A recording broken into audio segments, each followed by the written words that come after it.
Quand je rencontre des gens que je connais pas en soirée, la première question qu'on me pose généralement c'est «Ah, t'es youtubeur? Ça doit bien gagner ça?» La question de l'argent arrive invariablement sur le tapis. Si c'est une question que vous avez déjà pu vous poser et que ça vous intéresse, je vais vous donner beaucoup de réponses sur la structure de ma chaîne YouTube et de comment fonctionne la rémunération YouTube dans cette vidéo. J'espère que vous êtes prêts. C'est parti.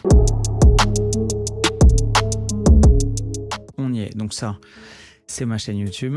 Et si on clique en haut à droite ici, on a YouTube Studio qui nous permet de voir absolument tous les analytics et toutes les données de la chaîne. C'est extrêmement précieux quand on est un créateur de contenu parce que c'est là qu'on a tous les feedbacks de la plateforme et qu'on peut voir exactement comment tout ça fonctionne. Donc si on regarde ce qu'on a sous les yeux ici, on peut voir, donc ça c'est le détail de ma dernière vidéo avec l'IA. Si vous ne l'avez pas vue, c'est une vidéo géniale où elle m'apprend à perfectionner mon squat. Elle est incroyable, l'IA est une athlète incroyable. Si vous n'avez pas vu cette vidéo, je vous la mets juste ici, allez la voir, elle vaut vraiment le coup d'œil. Et ici, on a, comme vous pouvez le voir, un petit retour d'expérience sur ce qui se passe en termes de monétisation, en termes de vues, etc. Donc ça, c'est mon nombre d'abonnés actuel, 170 449, qui est censé bouger en temps réel d'ailleurs. Donc ça va peut-être s'updater dans cette vidéo si je clique sur le paramètre temps réel. Donc je vous montrerai ça après. Et là, on a le résumé des 28 derniers jours, ce qui nous donne un peu l'évolution de la chaîne, savoir exactement comment les choses se passent.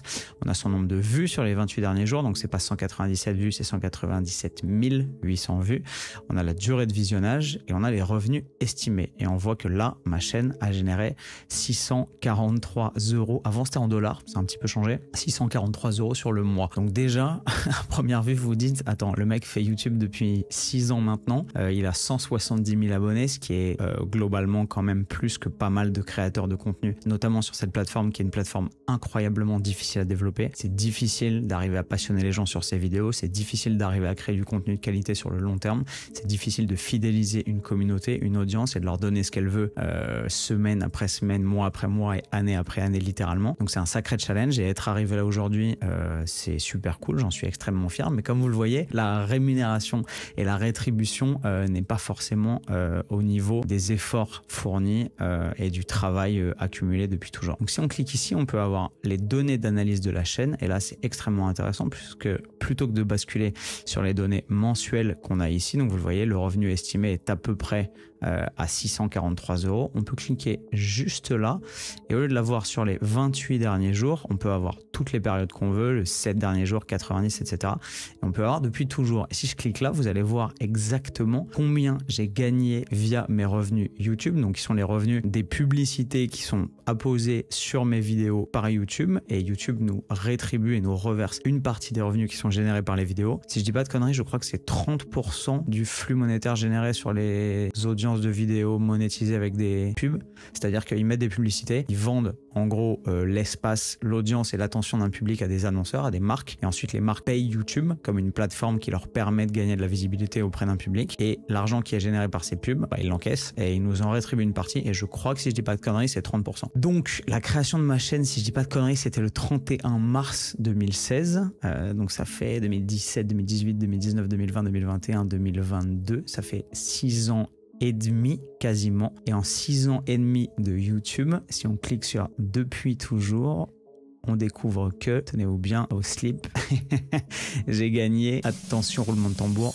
34 800 €. C'est le petit chiffre qui est juste ici. Mes petits potes, 34 800 €, je ne sais pas si vous avez déjà eu l'occasion de travailler, d'être salarié, d'être fonctionnaire, de bosser dans le privé, etc. 34 800 €, c'est un bon salaire annuel de quelqu'un qui a fait comme moi des études, éventuellement un bac+5, qui bosse dans un job qui est un petit peu compétitif dans une industrie qui marche. J'ai des dizaines de potes qui ont mon niveau d'études qui gagnent beaucoup plus que ça. C'est absolument pas un salaire incroyablement faramineux. C'est un bon salaire d'un bon niveau de vie, d'un mec qui a la chance d'être né dans un pays relatif confort économique et dans une stabilité économique qui est certaine, puisqu'on vit en France et qu'on n'est pas dans des pays extrêmement défavorisés. Mais pour notre niveau de vie européen, français, quand on se dit « Ah, le mec est un YouTuber connu, etc. », 34 000 €, c'est clairement pas un truc exceptionnel. Ce qui veut dire quoi? Ce qui veut dire que si vous choisissez de faire du YouTube pour pouvoir faire de l'argent, pour pouvoir brasser de ouf, parce que YouTube, c'est extrêmement rentable, je vous le dis tout de suite, c'est pas la bonne stratégie puisque les revenus de YouTube, comme vous pouvez le voir, sont assez dérisoires par rapport à ce qu'il aurait fallu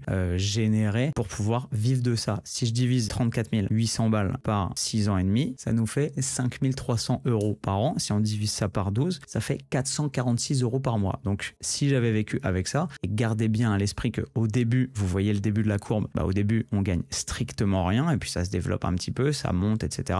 Ça fait des petits pics en fonction des audiences de certaines vidéos, etc. Et globalement la tendance progresse légèrement et le flux augmente à mesure qu'on réussit sur la plateforme, ce qui n'est pas le cas de tout le monde. Il y a des tonnes de créateurs qui créent quelques vidéos puis qui n'y arrivent pas, qui se découragent et la chaîne se casse la gueule et ça marche pas. Moi c'est pas mon cas et j'en suis extrêmement reconnaissant. Et malgré ça, vous voyez que j'ai réussi à générer, si on lisse le revenu sur ces 6 dernières années et demie, 446 € par mois.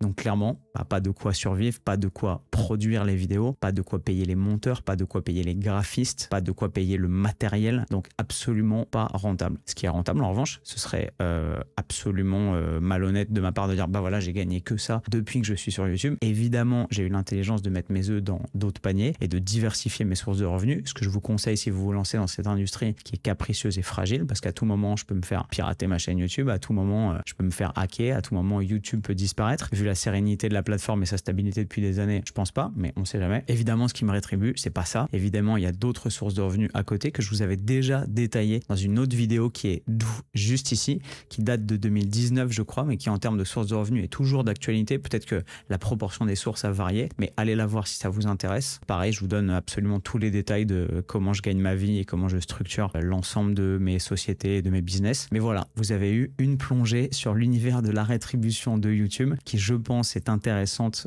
quand on voit les choses de l'extérieur parce que tout simplement, c'est pas ce qu'on croit. Et quand je montre ça aux gens, ils se disent ah ouais, c'est pas ouf. Alors évidemment, il faut rajouter à ça les autres sources, les ventes de formation, comme notre formation Bayesian par exemple, dont la 8e promo, mes petits potes, démarre début septembre. Si vous voulez vous y inscrire, le lien pour vous y inscrire est juste en dessous en description de la vidéo. Après 7 promos, on lance la 8e. Ça va être une promo absolument exceptionnelle. Ça va être génial. On a des nouveaux cours, on a plein de nouveautés dans la formation. Bref, j'ai extrêmement hâte que ça commence. Merci à tous ceux qui ont témoigné leur intérêt et qui vont s'inscrire et qui vont nous rejoindre pour cette 8e promotion. Ça va être complètement fou. Et donc, il y a la vente de formation, il y a la vente d'interventions, de conférences dans des écoles, auprès d'entreprises, etc. Il y a évidemment ma formation Bayesian, créée avec mon pote Nevin, qui est le gros de mes revenus. Il y a le marketing d'influence, notamment auprès de marques comme Gymshark, Bulk par exemple, qui m'accompagnent, qui sont des sponsors qui m'accompagnent depuis longtemps. Et il y a éventuellement par exemple des petits partenariats de marques des à côté, ce qu'on appelle un peu des one-shots dans le milieu. Quand une marque me contacte, qu'elle est intéressante, qu'elle est alignée avec mes valeurs et que je décide de travailler avec elle sur un partenariat rémunéré de court terme parce qu'ils ont besoin d'une visibilité ou de communication. Voilà en gros, mais je vous détaille tout ça dans la vidéo que vous retrouvez juste ici. Et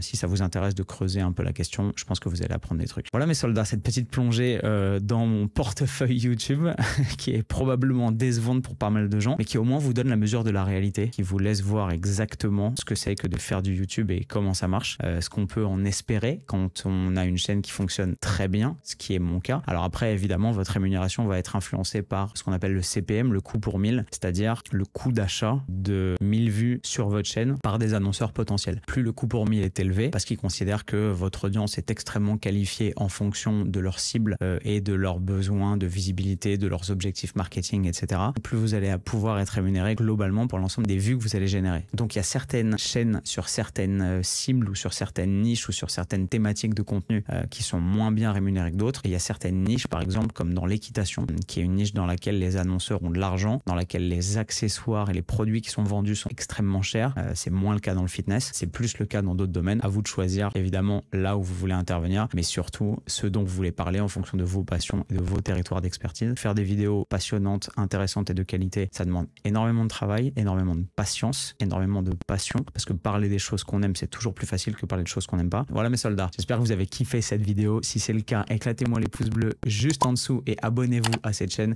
parce que vous me voyez, plus on est de fous, plus on rit, même si ça fait pas monter la rémunération en flèche, mais c'est clairement pas le but. Le but, c'est de développer une audience et de développer un message de qualité pour pouvoir vous apporter des vidéos de qualité toujours plus toutes les semaines. Je vous aime et je vous retrouve dans une prochaine vidéo, et comme d'habitude, vous le savez, avec le sourire plus fort et plus fit. Bam.